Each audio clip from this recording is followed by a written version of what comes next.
Assalamualaikum warahmatullahi wabarakatuh. Di sini saya akan mempresentasikan PPT dari kelompok kami yang beranggotakan Ahmad Hamdan SN, Isa Ansori Tartibi, dan M. Fatih Vino yang berjudul Keterbaruan Hukum Islam menurut Profesor Dr. Munawir Sazali.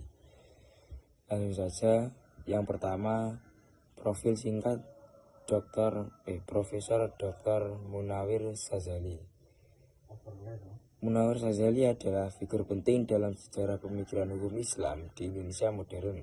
Sebagai Menteri Agama selama 10 tahun di era Orde Baru, ia punya pengaruh besar dalam mengarahkan arah kebijakan keagamaan yang lebih terbuka. Pendidikan di Harvard membentuk perspektif global dan modernis dalam melihat Islam, membuatnya berpikir bahwa syariat Islam perlu kontekstualisasi. Artinya, hukum Islam tidak bisa dilepaskan dari kondisi sosial budaya masyarakat. Kutipan beliau menekankan bahwa Islam tidak boleh dipahami hanya sebagai teks kaku, tapi sebagai sistem yang nilai yang hidup dan dinamis. Selanjutnya, pemikiran hukum Islam dari Profesor Dr. Munawir Sazali, yaitu salah satu pemikirannya yang paling kontroversial adalah soal hukum waris perempuan. Ia mengusulkan bahwa perempuan bisa mendapat bagian waris yang setara dengan laki-laki jika situasi sosial dan ekonomi menuntut demikian. Hal ini sangat berani pada zamannya. Gagasan ini tidak bertujuan menentang Al-Quran, tapi membaca ulang teks-teks itu dengan pendekatan maqasid syariah, tujuan utama syariah, yaitu keadilan dan kemaslahatan. Munawir juga sangat menekankan pentingnya evolusi hukum Islam agar tetap relevan dengan zaman dan tidak menjadi beku. Dalam prakteknya, ia mengajukan revisi undang-undang yang mengatur waris zakat dan peradilan agama agar lebih sesuai dengan prinsip keadilan sosial kontemporer. Yang terakhir yaitu relevansi dan penutup.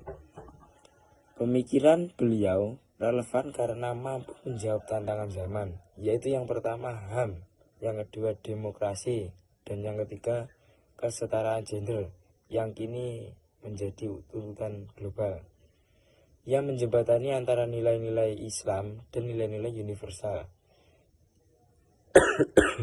Gagasannya mendorong agar umat Islam berpikir progresif, bahwa Islam tidak harus bersifat eksklusif atau kaku, tapi bisa hadir sebagai rahmat dan solusi. Beliau tidak hanya teoritis, tetapi juga praktis dan strategis dalam kebijakan negara. Pemikirannya menjadi bekal penting untuk generasi muda yang ingin membangun hukum Islam yang adil, inklusif, dan tetap relevan. Sebagai penutup, kita sebagai generasi muda harus bisa mencontoh pemikiran beliau, semangat juang beliau, agar dapat menjadi inspirasi bagi kita untuk terus belajar dan berpikir kritis dalam merespon tantangan zaman melalui pendekatan Islam yang rahmatan lil alamin. Saya ada kutipan sedikit dari perkataan beliau, yaitu syariat itu bukan hanya kumpulan hukum, tetapi juga jalan menuju keadilan. Jadi relevansi Islam itu tidak ditentukan oleh masa lalu, tetapi oleh sejauh mana ia menjawab kebutuhan hari ini.